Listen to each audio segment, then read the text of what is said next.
Hi, everybody. Kyle Austin, MLive.com here at Bresman Center after Michigan State 79-75 overtime loss to Indiana. And I think stunner is appropriate here as far as descriptors. Indiana had lost 7 straight, looked like one of the worst teams in the Big Ten for the last couple weeks.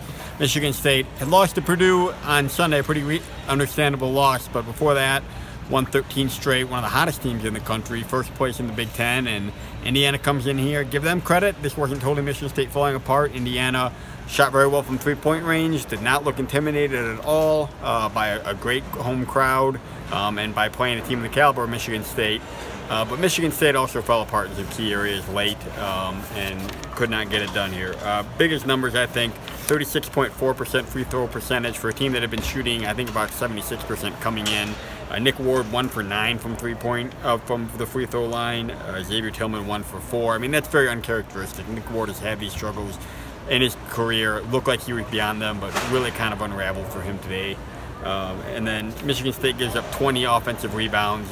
That's pretty surprising because Tom Izzo had really been emphasizing that.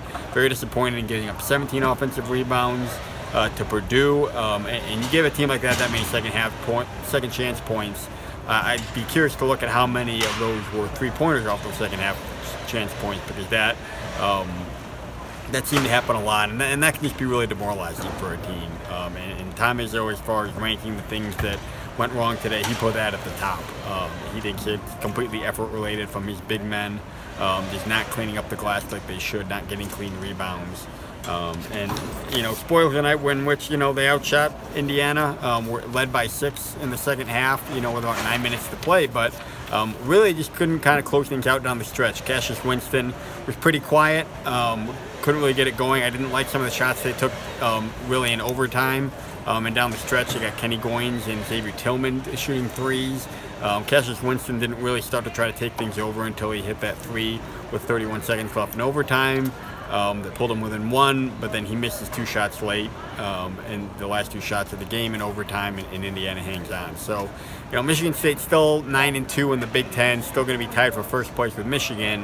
You know, there's enough leeway in a 20-game Big Ten schedule that you can afford a loss like this. But certainly a shocker, and I think something more than, you know, a bigger issue they have to look at going into Tuesday's game at Illinois. And we'll have plenty of coverage from this one. Check MLive.com/Spartans. Thanks for watching.